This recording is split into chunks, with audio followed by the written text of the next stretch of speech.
La 4G Batelma vous présente ni Vaovao. Tête aux pieds avec la gamme de protection individuelle Secure Plus. Respectant les normes de sécurité de la personne et adapté aux besoins du quotidien. Batimax, la qualité au meilleur prix. Ny fampalalana vaovao hoarainao miaraka amin'ny lavashkiri ho finaritra ny tontolo andronao.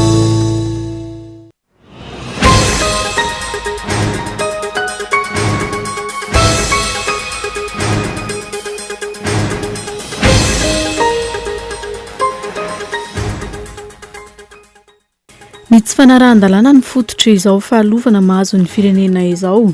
Tsy fanarahan-dalàna izay ny filoham-pirenena ny lohany amin'izany hatrany am-piandohany mitondra ny firenena hatramin'izao ora farany tantarana ny firenena izao. Manamafy ireo solombavambahoaka ho an'ny fanovana fa tsy ekena ny fiverenana ireo minisitra teo aloha eo amin'ny toerany amin'izay ny tsy fahaiza mitantana sy ny kolokolo nataon'ireo mpikambana teo anivon'ny governemanta mahafaly hoy izy ireo.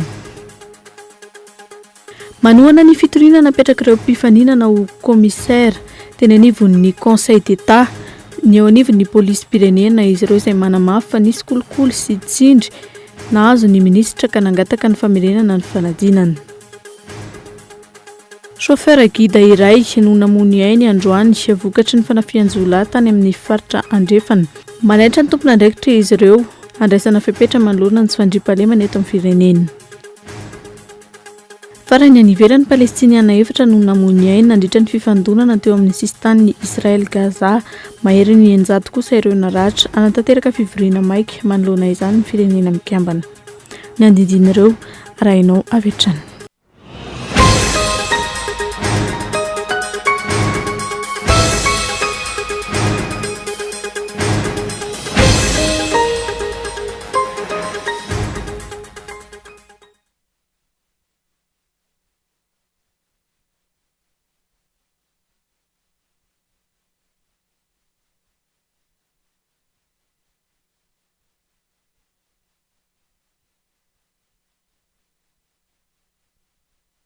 Klasy tompoko vavy tonga sondray eto anatin'ny fampalalam-baovao ary sainam-panajana ianao anaraka izany hatramin'ny farany. Pejin'ny politika vetrano no hitantarantsika izany manamafy ireo solombavambahoaka ho an'ny fanovana fa tsy ekena ny fiverenana ireo minisitra teo aloha amin'ny toerany ampy izay ny tsy fahaiza mitantana sy ny kolokolo izay nataon'ireo mpikambana teo anivon'ny governemanta mahafaly hoy izy ireo teny an-kianja androany. Olona saina no mitatitra ny andindinin'izay. Tonga maro hatrany ireo vahoaka manona ny antson'ireo solombavambahoaka ho an'ny fanovana teny amin'ny kianjan'ny 13 Mey. Ny filanjana sora-baventy no nanehoan'ireo vahoaka ny heviny ny fitakiana ny fialany ny filoham-pirenena.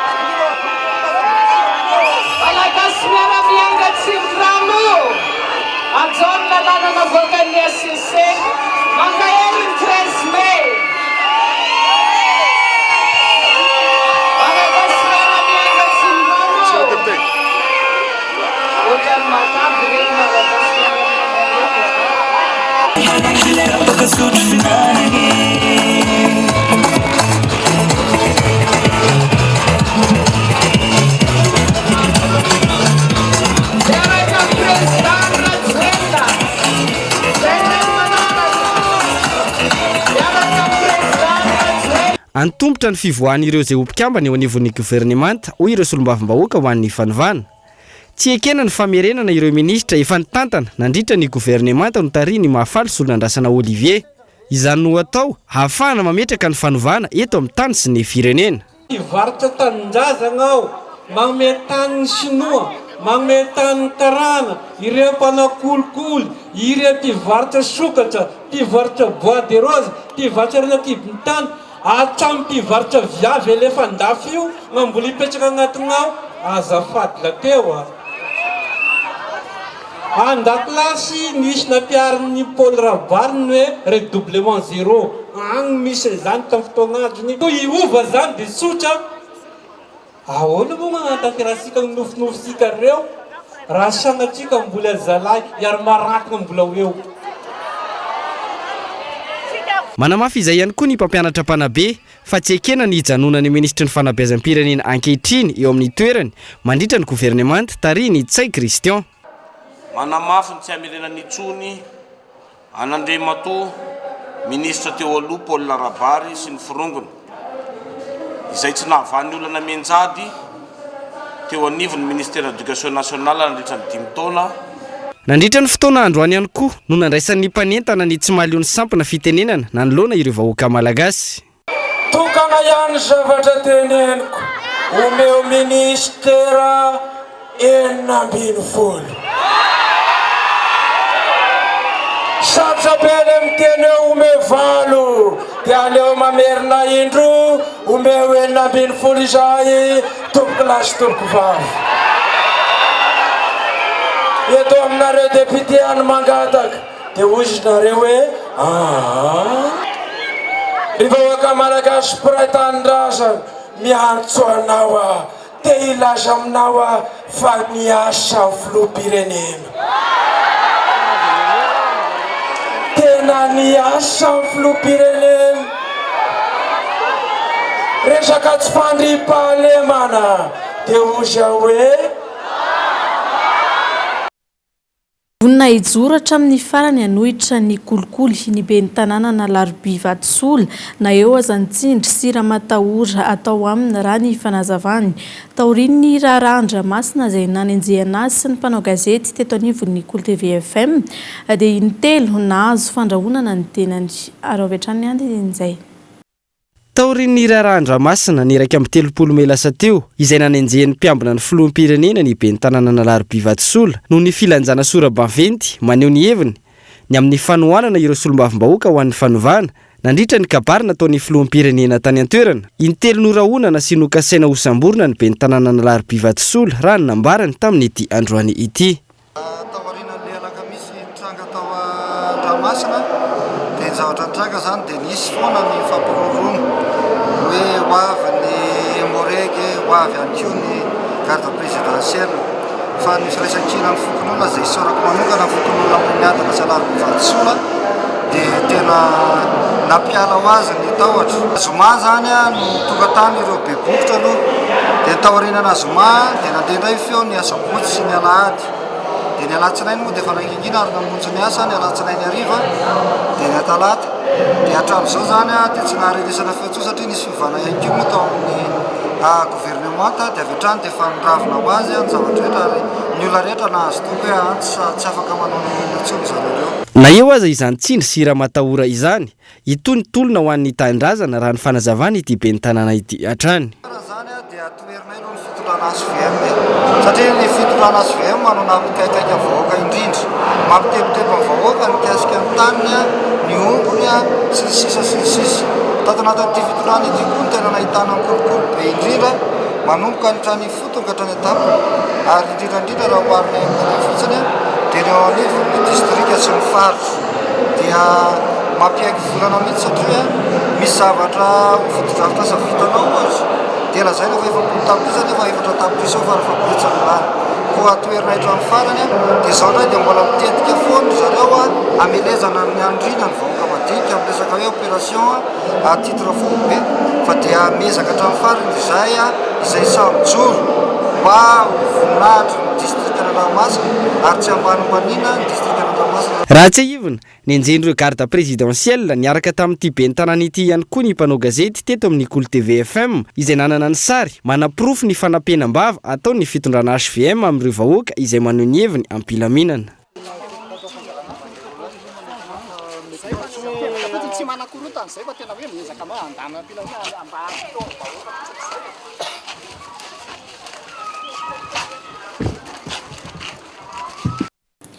Ny tsy fanarahan-dalàna no fototry ny fahalovana mahazo ny firenena amin'izao fotoan'izao. Tsy fanarahan-dalàna izay ny filoham-pirenena no lohany amin'izany hatrany amin'ny fiandohan'ny fitondrana ny firenena ka hatramin'izao fotoana izao. Azo lazaina ho mitazapotsiny ihany koa izay fanitsahan-dalàna izay ny fitsarana avy momba ny lalam-panerenana izay tsy mahavita manasazy ary avy hatrany ary ny matoan-dahatsoratra ihany Rarson. Mahagaga sy mahatalanjona ihany ity fipetrapetraky ny fianakaviam-be iraisam-pirenena ny amin'ny hoe tsy afa miara-miasa amin'ny firenena tsy manaja ny demokrasia sy tsy tan-dalàna izy ireo. Saingy toany mifanohitra amin'izany no tsapa sy iainana. Mpitondra manitsaka tsy amitahotra senatra ny lalàna velona ho aminy ary mahasama mony ny vahoaka ny mangataka ny fahafahana maneho hevitra no mbola iaraha-miasa sy iaraha-andalana. Tsy izany va ilay ambaran'ny malagasy hoe mpitaribato vilambava. Ka zary lasa modely ratsy ho an'ireo taranaka izay maro anisatra dradadraina fa ho tompony ho avy. Rehefa ny lohany tonga matsatso eo amin'ny tsy fanaran-dalàna dia tsy atao atalanjona raha ny firenena iray manontolo no anjakany baroa. Fitsaram-bahoaka tsy aroa fa kanan-keriny zary ainany isan'andro. Fanondranana antsokosokony harem-pirenena izay tsy manao izany ny toba-drahodra. Fanodikodinana volam-bahoaka, ireo mahavita izany no pireharehany anivon'ny fiarahamonina manontany ny ory. Rehefa ilay androm-panjakana tokony hanasazo ny miaohatra ny ampiatra izay voalazan'ny lalàna, tsy atao avariana raha tsy misy finiavana anaja lalàna intsony avy amin'ilay filoha. Any atoeran-kafa, loloavina tapony loha sy atao toy ny anak'Andriamaso ny fanajana ny lalàna. Tsy misy atao ambonin'ny lalàna na mpitondra na vahoaka, koa tsy atao matalanjona raha mandroso izy ireo amin'ny sehatra maro. Maraoviana ary hono isika malagasy no hitovy avokoa manoloana ny lalàna, ka tsy hisy intsony zany mpitondra tsy hanatanteraka ny didi-pitsaran'izany, ka ho tena fanjakana tan-dalàna sy matahotra vahoaka no hitantana eo. Raha tsorina ny resaka, anaja ny didina voakan'ny ACC na ny fitsarana avy momba ny lalam-panorenana amin'ny fananganana ilay governemanta iraisana ve ny filoham-pirenena amin'ny ity indray mitoraka ity. Ijoro amin'izay ara-dalàna izay ve ny Prime Ministre Ntsay Christian ka hanaraka ny tsakany sy andavany io didina voakan'ny ACC ho firosoana amin'ny fanatanterana fifidianana ialana amin'izao krizy mahazo ny firenena izao. Tsy ho sanatria izy ireo indray no mbola hitondra ny amin'ny tsy fanarahan-dalàna ka mety hitondra ny amin'ny savorivory tanteraka. Eo am-pelantanan'ny filoham-pirenena sy ny Prime Ministre tanteraka ankehitriny ny ho avy nyity firenentsika ity. Ny fanendrena ny Prime Ministre sy ny resabenaterany ny fananganana ny governemanta ny marimaritra iraisana, ireo no nitondrana jefitra tao anatin'ny fandarana Ankitspo omaly teto amin'ny fahitalavitra Kolo. Mbola lavitra ny lalana makany amin'ny fanovana marina izay takina eto amin'ny firenena hoy ireo vahiny saina. Takina voalohany amin'izany ny fametrahana ny tsy fitanilana amin'ny fomba fiasa sy ny fananganana ny governemanta vaovao. Tsy tokony iverina intsony ihany koa ireo mpanao kolikoly teo aloha raha ny fanazavan'izy ireo araovetrany ary ny sombin'izay. Nasaina tao anatin'ny fandarana Ankitspo omaly nitondra jefitra mikasika ny raharaham-pirenena ankehitriny ny pahilalana Imbikely Laza sy ny solombavambahoaka Mapara Rakoto Malala Lucien voafidy tany amin'ny distrikany Morombe. Prime Ministre ny marimaritra iraisana no misy ankehitriny fa tsy izay avy amin'ny vondrona parlementaire maro anisa marina raha ny fanehoan-kevitra tao anatin'ny fandarana. Tokony ho vaindondra raha ny Prime Ministre Ntsay Christian ny fametrahana ny tsy fitanilana. Zany hoe tsy tena an'le constitution ara-dalàna izay anjaran'ny maro anisa ao amin'ny Assemblée nationale dia ny Mapara zany. Fa mbola napetraka maha-consensus azy zany dia natao hoe farafahakeliny manolotra olo telo zany ny vorona Mapara mba hahafany zay Prime Ministre ny marimaritra iraisana. Dia tao anatin'izay olona telo natolotra zay ny Prime Ministre antsika amin'izao fotoana zao. Izany hoe raha ny eritreritry ny mpitolona eny an-kianja dia tokony niainga tamin'ireo solombavambahoaka 370 no tokony niainga ny Prime Ministre. Nefa no ny fandaminana zany marimaritra iraisana azy dia tsy maintsy nisy fandeferana ny andany sy ny ankilana amin'izay zavatra zay. Na lay didy fanapahana nataon'ny ACC na ny toedrara politika mihitsy dia mitaky an'izay hoe olona manana n'ilay neutralité zay. Ka fahitako azy zany dia tena hoe misy asa goavana be miandra ny Prime Ministre sy miandra n'ireo olona zay hiaraka aminy ao anatin'ilay gouvernemanta. Marina eo ihany zany le fandaminana ny raharaha politika izay misy ankehitriny fa indrindra zany eo le fitsofohana amin'ilay hoe anatanteraka n'ilay fifidianana izay iarahan'ny rehetra manao ary tena hoe ekeny rehetra moa zany ny valim-pifidianana tsy misy contestation poste électorale intsony. Anisany vaingondra raha ataon'ny Prime Ministre vaovao dia mampiseho ary manome an'ilay signal fort hoe marina fa ny aingavy tany amin'ny Mapara no nanolotra ny tenako, fa kosa dia mampiseho anareo etoana na ny mpitondra fanjakana na ny mpanao politika ary indrindra ny vahoaka fa ny tenako dia mijoro mba ho neutre, zany hoe tapaka zany ilay karazana hoe cordon ombilical, ka miditra amin'izay neutralité izay. Mbola lavitra be ny fametrahana an'io satria ny resaka tany-tandalàna zany tsy voapetraka ray andro, fa tena hoe processus lava be le zavatra misy. Ka izay foana zany no mbola averiko hoe tsika hiditra amin'ny fifidianana ny base n'io zavatra rehetrarehetra io, nefa les constitution ny 4e république izay hitantsika fa tena nametraka olana, satria na izy misy contradiction, na izy tsy mazava, na izy tsy najaina. Ankoatra izay mikasika ny fananganana gouvernemanta ny marimaritra iraisana ny laza ny solombavam-bahoaka ho an'ny fanivana fa manaiky ny kolikoly izay nataon'ireo gouvernemanta tsy naomby ka efa noravana ny filoham-pirenena raha toa ka mbola misy tafaverina eo amin'ny toerany ny iray amin'izy ireo. Raha mpitso anatin'ny fampahalalam-baovao tahaka izao no hitondrana aminao ampahany hafa amin'ny fanehoan-kevitra ireo vahiny saina izay. Lafim-baovao hafa kosa indray manohana ny fitoriana napetraka ireo mpifaninana hiditra ho élève commissaire de police sateny anivon'ny filakevim-panjakana ny eo anivon'ny polisy pirenena izy ireo izay manamafy fa misy ny kolikoly sy ny tsindry izay nahazo ny minisitra ka mangataka ny famerenana ny fanadinana. Gaetan Andriantsilava ary no mitondra ny andindinizay. Efa notanterina teto amin'ny fampahalalam-baovao ny alakamisy lasa teo fa nandefa fitoriana eny anivon'ny conseil d'état ireo mpifaninana hiditra ho commissaire de police. Antony everin'izy ireo fa nisy kolikoly sy tsindry nandritra ny famoahana ny valin'ny fanadinana, indrindra fa ny fanadinana ambava farany teo. Nanamafy ny eo anivon'ny polisy pirenena izay nanatitra taratasy ka novakina teny amin'ny kianjan'ny 13 Mey fa nisy ny kolikoly ary nisy ny tsindry nahazo ny ministry ny filaminam-bahoaka. Misy fitakina avy amin'ny polisy manohana ny requête en annulation zay napetraka ao amin'ny conseil d'état, zany hoe nisy ny tory famoahana iny résultat ny concours iny ny mpianatra piadiny ka ny polisy dia manohana izany. Manamafy fa tena nisy ny kolikoly indrindra tamin'ny résultat définitif.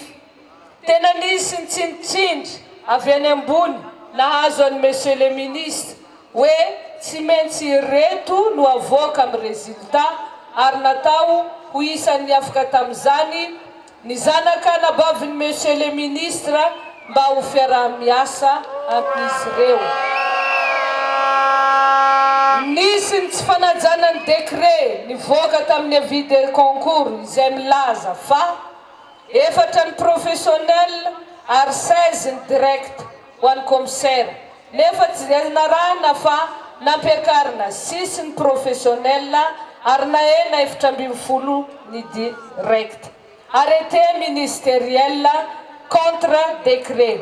Marina fa mireo direct 13 niatrika ny oral dia nisy ny tena nahay ary tsy azo nahita raha tsy zany amin'ny résultat définitif. Koa dia mitaky izahay mba hampazoto anay sy mba hanatsarana ny corps de police nationale dia oka ireo zay tia sy mahay no afana fa mampalahelo ireo sivina intsana noho ny tsy fananany vola sy fahafantarana olona ambony. Maro ihany koa ireo ray aman-dreny sy tompon'andraikitra na eto Antananarivo renivohitra na any amin'ny faritra no mitaraina ary mangataka ny hijerenany noty izy ireo. Tsy atao mangarahara izao ny tolomany reto 73 reto nefa mampalahelo e. Maty afakaina mitolona nefa ny voalavo misisika ihany ao anelanelany ao dia zao no manjony ankizy. Ny tanorany no ho avy ity firenena ity ary tsy misy examen mivoaka latsinainy izany teto Madagasikara raha resaka agent de police, commissaire de police fa agent de police ty tena tsy diko mafy dia mafy ty fa tsy rariny tompoko, tena tsy rariny. Misy ankizy firy avy ety Amorondava koa zao tsy afaka na zany dia tena mila ho adala mihitsy amin'ity valin'ny agent de police ty ka mangataka re tompoko mba hisian'ny verification ray mandeha avereny io lista io tompoko avereny ny verification notiny ankizy mangataka zahay raha mba hoe fitsinjovana ny madinika marina no hitolomatsika eo amin'ny 13 Mey mangataka tompoko zay ny hetaheta-ponay. Fisy atahorana tompoko fa ny tena tianay za dia niakatra plateau zahay fa ivolany zao zahay tsy manam-bola handehanana hiakatra Antananarivo any. tsy manam-bola tompoko fa raha ohatra manam-bola zahay nandeha niakatra any ary mba niafaka sahala amin'ny zanak'olo manam-bola aby io ny zanakanay fa zahay tompoka tsy manam-bola fa laky nihakaranay ihany fa linoty ny zanakay io tompo dia tsy atahoranay tena tsy atahorana tena garanti fa tsara noty ireo ankizy ireo fa tsy hainay koa na hoe namidy amin'ny zanaky ny mpanam-bola zava-misy daholo moa zany. Miandry ny fanapahan-kevitry ny tompon'andraikitra manoloana ireo olana mitranga ireo araka izany na ny ray aman-dreny na ireo mpiadina. Miandry ny eo anivon'ny Bianco ihany koa anokatra fanadiadiana. Iato vetivety ato anatin'ny reto dokavaritra reto isika mialohany ianarana ny tapany faharoa ato anatin'ny fampahalalam-baovao izay ianarana ny tranga izay nahazo ilay sady mpitardino mpamily tany amin'ny faritra andrefana eo ihany koa ny tontolon'ny fanabeazana sy ny lafiny sosialy rehefa avy eo ary.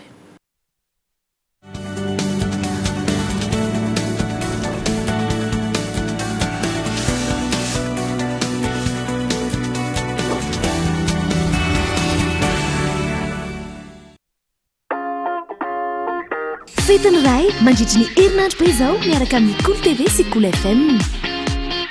Mialatsiny ndraiky 20 jona hatramin'ny sabotsy 20 jona izao milalao fa miaraka aminay isan'andro. Loka goavana no hosariana isa maraina ao amin'ny fandarana Sokolona sy Koloina. Afantaranao ny fomba fandraisana anjara arao tsy tapaka ny pejin'ny Kolo TV FM ary ny fandarana Sokolona sy Koloina. Milalao dia mahazo loka goavana ho antada. Kolo TV, Kolo FM, Dintao. Retrouvez les tendances déco du moment chez Géant du Meuble avec ses nouveaux salons design, classiques, modernes, avant-gardistes ou épurés. Et ses salles à manger, tendance et stylées. Et des accessoires de tous les styles pour agrémenter votre mobilier. Découvrez de nombreuses idées innovantes dans notre showroom. Apportez une touche de fraîcheur dans votre intérieur. Géant du Meuble, bien moins cher, bien chez soi. Grande promotion jusqu'au 30 juin 2018.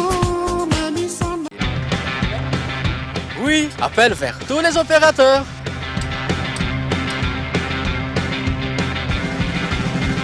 Oui, appel à l'international inclus. Oui, mes SMS, je ne les compte plus.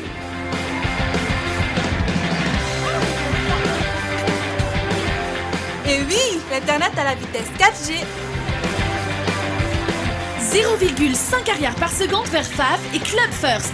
1 arrière vers Telma et 3 arrière vers les autres opérateurs. Vous aussi, soyez First. À partir de 10 000 arrières, First Premium. Et découvrez First Prestige et First Royal pour encore plus d'avantages. Rendez-vous en Telma Shop ou sur FB Telma Madagascar. Telma, safidiko numéro 1 malagasy. Arabatra amin'ny saramanitra aty amin'ny Batimax ny tena fety anary sy tsara lalàna mahazo fihenam-bidy 10 hatramin'ny 10 isanjato be zao amin'ny karazana entana maro mandritra ny volana jona. io arany ianareo fa ngaza ihany mahazo tapakila isaky ny mahafeny vidin'entana 10 hetsy ariary. ny azo eo akitelo a tombo vitany loka mety ho azo bon d'achat 10 hetsy ariary hatramin'ny 3 tapitrisa ariary. de loge eo ihany fisariana ny 3 jona amin'ny 120 ora. Batimax ny kalitao amin'ny vidiny mirary.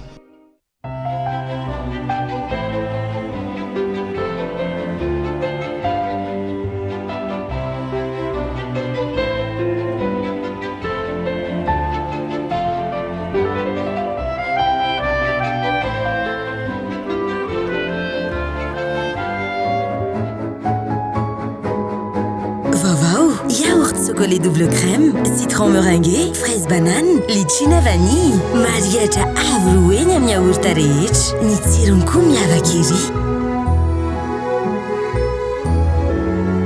Yaourt chocolat double crème, zany ka yaourt. Chocolat, ny tsiro tena izy.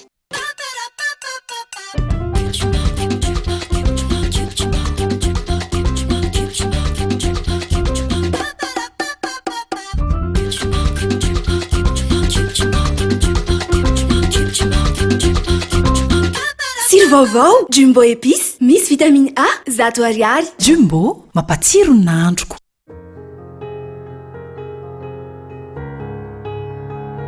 Great moments are born from great opportunities.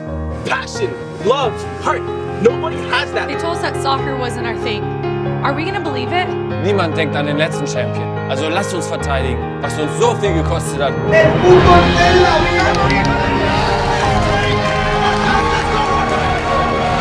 Savourez le moment.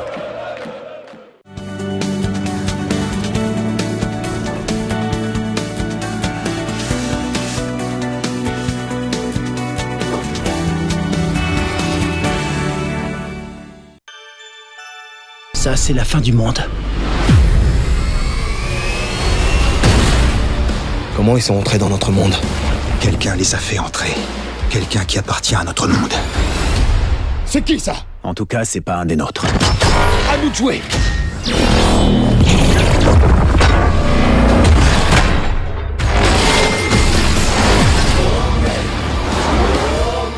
Tu as une occasion de te rattraper.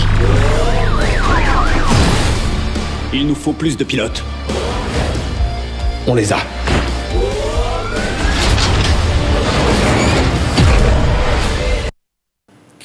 Arak'izany dia ny Pacific Rim no horonan-tsara raha ianao afaka fotoana fiorin ny fampahalalam-baovao amin'ny teny frantsay eto amin'ny fahitalavitra ny Kolo. Anizantsika ny fampahalalam-baovao kosa dia chauffeur guide iray no namony ny vokatry ny fanafian-jolahy tany amin'ny faritra andrefana iny manaitra ny tompona andraikitra izy ireo ny andraisana fepetra manoloana ny tsy fandriampahalemana eto amintsika indrindra amin'izay sehatra ny fizahantany izay fanadiadiana iarana amin'ny Henri Florian. Chauffeur guide iray antsoina hoe Mino no nitifirin-dalo tamin'ny lalana miazo any mianty rano ambody rano 20 kilometatra miala ndrefa ny tsiroa mandido omaly tamin'ny rotolakandro teo. Fiara maromaro izy ireo no voatafika tamin'ity fanafiana ity. Manaitra ny tompona andraikitra manoloana ny resaka tsy fandriam-pahalemana araka izany ireo guide sy ireo mpamily miasa amin'ity sehatry ny fizahantany ity. Misy fiantraikany goavana eo amin'ny sehatry ny fizahantany tsy fandriam-pahalemana miseho ety sy eroa.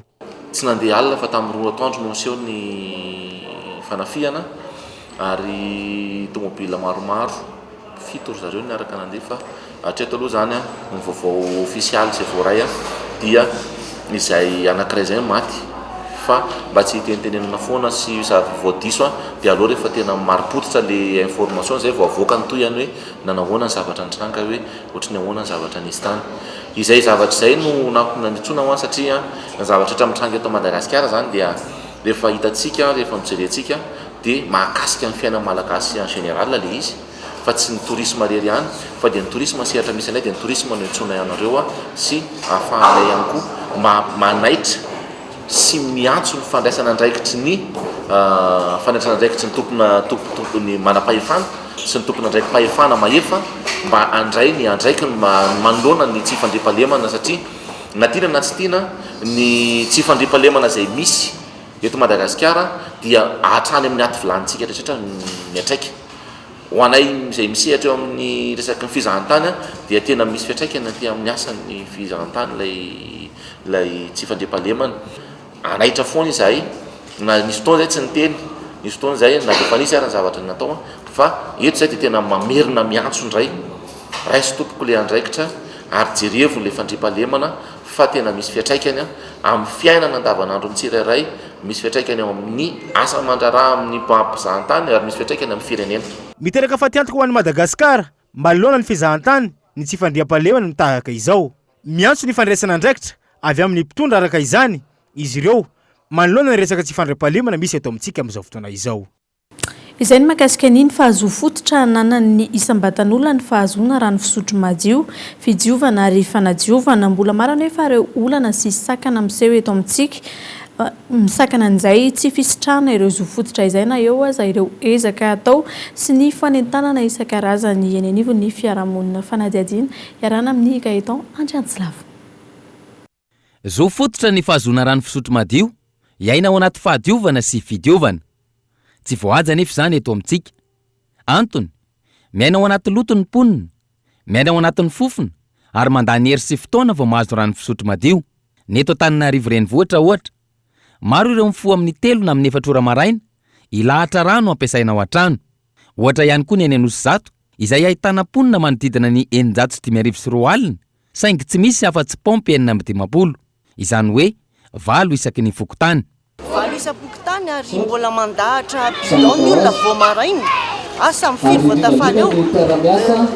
Fantatray boîte ary indrindra ny vondrona Europeana izay mamatsy izao projet fandionana izao fa ilaina ilay fifandraisan-dahatra, ilaina ilay fifampiresahana ho tonga amin'izay hoe tetolona sy paikady mifandraika amin'ny famadiny filan'ny mponina izay.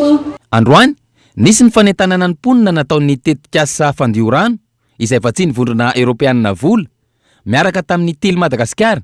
Ny mpanazava sy ny fiarahamonim-pirenena ro ivakana.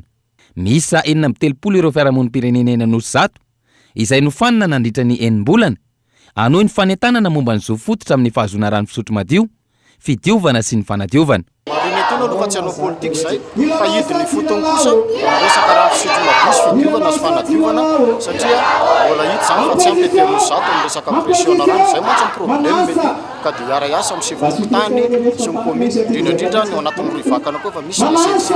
Ito araka izany ny fanentanana sy ny fitetezana tokantrano ataon'izy ireo momba ireo zo fototra tokony hananany tsirairay avy ireo. Zavapoana ihany anefa izany raha tsy misy ny finiavan'ny mponina iaina ao anaty fahadiovana ary ny fahavononana sy ny fahatsapana fa zava-dehibe ny fisitrahana ireo zo fototra ireo.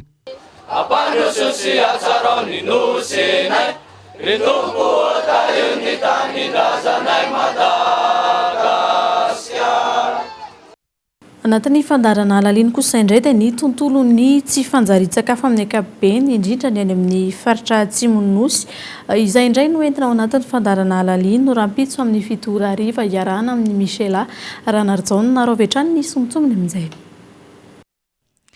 Raha tamin'ny fotoan'ny fanadiadiana nandreny ben'ity zazy ty aza tsy nahafantatra ny refiny sy ny lanjany. Raha nita ety amin'ny endrika ivelany, kely ilay zaza rita fa malemy tsy mahazaka intsony ny vatany. Tamin'ny fotoana io ihany no lanjaina voalohany teo amin'ny fiainany ity zaza ity. Amin'ny mahafokotany lavitra ny renivohitra ny fokotany miaro Betsileo. Ao an-trano ny ACN ihany ny toeram-pandanjana sy fanaraha-maso ny fitombon'ny zaza iray.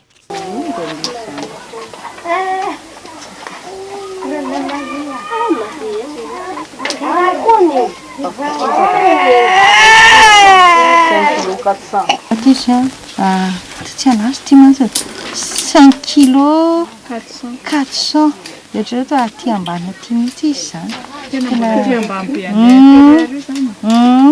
Tratrany ihany io raha jerena zao io dia tratrany inona le zaza ohatra amin'ny 5 taona miisa 300 no voasoratra ato amin'ny fokotany miaro Betsileo. 3 amin'ireo no tratrany tsy fanjarin-tsakafo, isan'izany fitahin'ny avo. Herintaona sy 3 vola ny fitahin'ny avo raha ny lanja hita teto dia 5,4 kilao ary mirefy 7.20 centimetatra izy. Araka ny fanazavana, mihoatra lavitra ny farany ambany ny lanja sy ny refin'ity zazy ity ary efa mampiseho soritra rehetra amin'ny alifisaka izy na ny antsoina hoe marasina. Raha ny fenitra, zaza 12 volana tokony refy 7.70 centimetatra. Raha ny zavatra hita tsy nazoto hitondra azy any amin'ny tobim-pahasalamana ny renibeny na mila fandraisana ny tanàna maika mandritra ny 10 andro eny amin'ireo antsoina hoe CRENI na Centre de récupération et d'éducation nutritionnelle intensif aza ity zazy ity hoy ireo anivon'ny ONM. Mbola hijanona ny atsimo izay hatrany EPP mangotrika ao amin'ny faritra atsimo andrefana sekoly izay tsy misy efitrano fa ambany kily izany hoe eo ambody hazo ireo mpianatra no mianatra. Entaona ihany koa ireo mpampianatra any an-toerana no tsy nandray ny tambi-karama izay indray no fanadihadiana entina manaraka aminao iarahana amin'ny onona saina.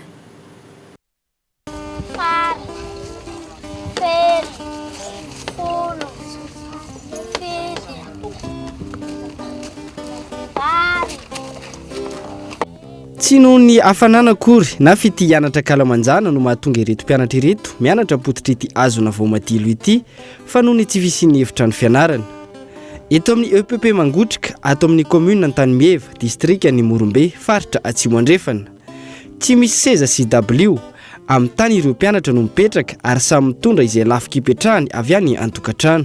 Tena mijalo satria ndray ny fitaova fianarana roa zao lasa maloto aby ndra tokony halio tsy misy table banc mba hoe mba kely rano rozy hoe mba manday gony rozy mba hoe mba tsy hampaloto azy nefa na dia izay tsy maintsy maloto avao satria raha tibon-tany tena sahira satria marary manakoro ma le tegna hanoratsy igny ro miondroka ambany lasa marary amizay agnatin-drozy fe mba tahianazy zao mbaka dia farany miaritsy eo avao na dia marary fa tahazo raso tahahaizo firy zany kisanonao zao 123 nanomboka tamin'ny taona 2024 no nisy ity EPP mangotrika ity hatramin'izao tsy nisy ny fanampiana voaray ny mpampianatra tsy nandray karama ihany koa tato anatin'izay 3 taona izay fa noho ny fitiavan'ireo ankizy no anoizana izany hoy rakoto vao Yvonne Angela mpampianatra eto amin'ny EPP mangotrika zao aloha mbo tsy mpiasa mpanjakana mbo suppliante avao tsisy karama azo zao njaray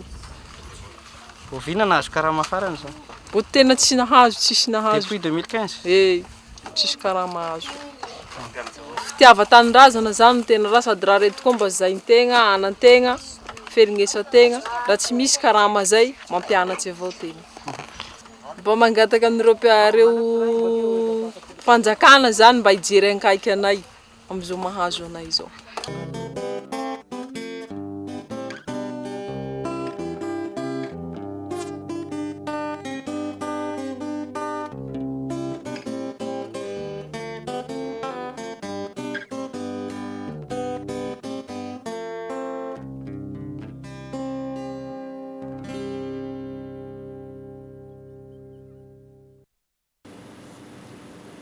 izay ny mahakasika niny fa hanomboka ny alatsinainy ho avy izao ary aharitra herinandro ny lalao izay iarahana amin'ny Kolo TV FM ho fankalazana ny fetin'ny ray isa-maraina eto amin'ny Kolo TV ao anatin'ny fandaharana Sokola ary ihany koa ao anatin'ny fandaharana Kolona ao amin'ny Kolo FM. Ny Kolo TV FM no manolotra ny loka ary atao isanandro ny fisarihana mikasika izay ary avy hatrany ary ny fanampanazavana iarahana amin'ny Arivette. Araky ny efa aratsika eto amin'ny dokam-barotra eto amin'ny Kolo TV sy ny Kolo FM dia misy lalao izay karakarainay mba hankalazana ny fetin'ny ray mandritra ny herinandro be izao io fankalazana ny fetin'ny ray io ary izahay eto amin'ny Kolo TV Kolo FM no manolotra izay lalao izay sy ny loka ao aminy dia ianareo isika mpakafy no misitraka an'izany. Mandritra ny herinandro ny lalao zany hoe ny alatsinainy 2 Jona ka hatramin'ny asabotsy 9 Jona isa-maraina eto amin'ny Kolo TV ao anatin'ny fandaharana Sokola zany ary ao amin'ny Kolo FM ihany koa ao amin'ny fandaharana Kolony. Matetika koa manontany isika hoe iza no afaka mandray anjara. Afaka mandray anjara avokoa na idada na inendry na isika zanaka na ny mpianakavy mihitsy aza fa ny loka kosa dia loka azo atolotra ho an-dada noho izay hoe fetin'ny ray izay. Raha toa ka mihaino ny Kolo FM kosa ianao dia aza manahy fa olazaina ao amin'ny Kolo FM ihany koa ny valin'ny fisarihana rehefa tonga izay fotoana izay. Tsotra ny fomba fandraisana anjara miditra ao anatin'ny page Facebook ny Kolo TV nao dia misy publication ao. Io publication io raha toka mivoaka androany dia mahakasika ny lalao izay atao ho an'ny rapitso zany hoe ny publication ho an'ny lalao izay hosarihana ny alatsinainy zany dia mivoaka ny alahady maraina. Ny lalao dia tsotra arao ny torohevitra izay voasoratra eo amin'ilay publication. Raha toka miteny publication hoe manaova commentaire dia ataovy izay commentaire izay dia miandry fotsiny ny fisarihana ianao ny alatsinainy maraina manomboka amin'ny 9 sasany ka hatramin'ny 20 sasany ao anatin'ny fandaharana Sokola. Mariana fotsiny fa ny fisarihana dia ho atao isa-maraina hoy izahay zany hoe ny alatsinainy zany ao amin'ny fandaharana Sokola dia amin'ny valo maraina ny fisarihana. Toy izay ihany koa ny talata manaraka fandaharana Sokola ianao atao amin'ny Kolo TV dia amin'ny valo maraina ihany koa ny fisarihana. Dia toy izay hatrany mandra-pahatonga ny asabotsy 9 Jona.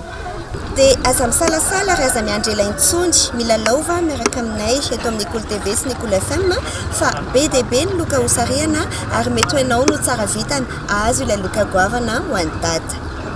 Tolony fanatanjahantena kosa indray no hanomezantsika ny fampalalam-baovao no tanterahana androany ny andro fahatelo ao anatin'ny championnat de Madagascar des sports paralympiques na ny fanatanjahantena ho an'ireo olona manana fahasembanana eto amin'ny faritra Analamanga. Etsika ara-panatanjahantena maro no nanamariana ity fotoana ity tetsy amin'ny gymnase couvert Mahamasina Raovetrany ary ny fanadihadiana mikasika izay. Notanterana tamin'ity androany ity ny andro fahatelo amin'ny championnat des sports paralympiques na ny fanatanjahantena ho an'ny olona manana fahasembanana ato amin'ny faritra Analamanga. Tetsy amin'ny gymnase couvert Mahamasina no natanterana ny hetsika rehetra tamin'ity anio ity, izay nomena ny lohahevitra hoe toanao koa tia fanatanjahantena sy fialamboly. Nisy ihany koa ny fanomezana fauteuil miisa 12 avy amin'ny malala-tanana izay entin'ireo manao handi basket. Tombony lehibe ho azy ireo izao fahazona fitaovana izao. Tena faly tokoa zay nahazo an'ity fauteuil roulant ity satria zay olona manao sport tia manao basket nefa tsy ampy fitaovana dia faly zay nahazo an'ity fitaovana ity. Ny tombony zany hiatrika compétition ana championnat madany Tuliara zay. Faly be mihitsy zay nahazo an'ity fauteuil ity satria zay tsy manana zany zay fa ratsiratsy dia faly be mihitsy zay fa nahazo an'ity misaotran'ny CBM zany zay nanolotra an'ity. Nanolotra fisaorana ho an'ny mpanony ihany koa izy ireo, indrindra ireo malala-tanana manona ny ligue ny handi sport Analamanga.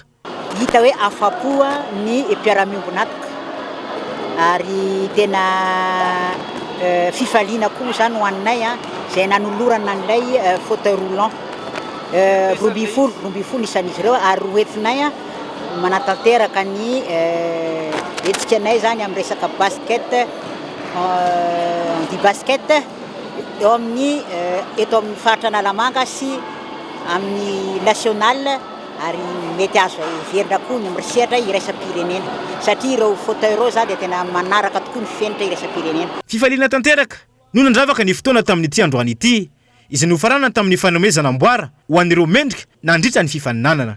Ho tanterana ny Toliara amin'ny faha-efatra amby roapolo hatramin'ny faha-fito amby roapolo ny volana Aogositra ho avy izao ny championnat de Madagascar basketball ho an'ny olona manana fahasembanana izay fanintsanan'ireo kluba mandeha nosy eo amin'ity taranja basketball ity. Eo amin'ny maresaka resam-pirenena kosa indray dia palestiniana 4 no namony ainy nandritra ny fifandonana teo amin'ny sistan'ny Israel Gaza. Mahery ny 900 kosa ireo naratra anatanteraka fivoriana maika manoloana izany ny alarobia ho avy izao ny eo anivon'ny firenena mikambana Raovetrany ary ny fanadihadiana eo amin'ny sarin'ny France 24. Teratany palestiniana 4 no maty vokatry ny fifandonana teo amin'izy ireo sy ny israeliana omaly mandidina ny sistan'ny Israel Gaza. Tovolahy 570 taona ny ray amin'ireo namony ainy mahery ny 900 kosa ireo naratra izay nahitana mpakasara ny AFP na ny Agence France Presse izay naratra ny bala. Lehilahy iray 30 taona ihany koa no voatoraka grenade lacrymogène teo amin'ny tarehiny. Fanaparitahanareo olona miisa ray alina manodidina ny fefy manasaraka ny tanàna no nataony ny tafika israeliana raha ny fanazavana raha toka ny torabato sy nandoro kodiarana ary papango mirehitra kosa ireo mpanao fihetsiketsehany. Ny fanandrify tamin'ny journée de Jérusalem izay fety tanterahana isan-taona ao Iran ity fihetsiketsehana omaly ity. Hatramin'ny atomboan'ny fihetsehem-bahoaka tany amin'ny faran'ny volana Martsa izay 420 farafahakeliny ireo palestiniana maty teo amin'ny faritra manasaraka ny Palestina sy Israel io. Nomelohy ny masiovo palestiniana eo anivon'ny firenena mikambana ity fifandonana sy famonoana olona ity. Ny alarobia izao anatanteraka fivoriam-be ny firenena mikambana amoahana fekevitra ho fiarovana ireo sivily palestiniana. Fa mialohan'ny sarana amin'izao alina izao tompoko kilasy tompoko 5 andeha ofitsinina aminao ireo ampaham-baovao nisongadina tamin'ity androany ity manamafy ireo solombavam-bahoaka ho an'ny fanovana fa tsy ekena ny fiverenan'ireo minisitra teo aloha eo amin'ny toerany ampy izay ny tsy fahaiza-mitantana sy ny kolikoly izay nataon'ireo mpikambana teo anivon'ny gouvernemanta mahafaly hoy izy ireo teny an-kianja androany. Manohana ny fitoriana izay napetraka ireo mpifaninana hiditra ho élève commissaire de police teny anivon'ny filakevim-panjakana ny eo anivon'ny polisim-pirenena izy ireo izay manamafy fa nisy kolikoly ary tsindry izay nahazo ny ministra ka nangataka ny famerenana ny fanadinana izy ireo. izay ny koa tompoko lasy tompoko avy no entina indray manakatona ny pejy ny fampahalalam-baovao tamin'ny tsy androany tsy ankasitrana feny ianao izay tsy nisaraka taminay hatramin'ny farany veloma tompoko.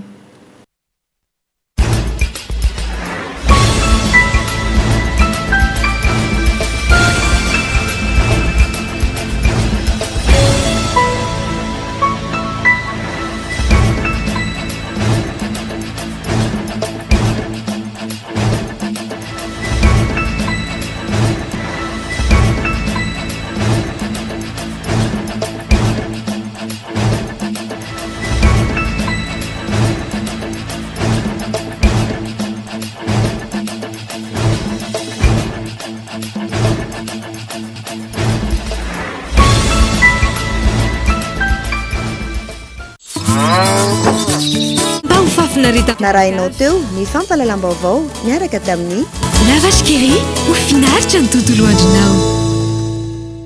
Tête aux pieds avec la gamme de protection individuelle Secure Plus.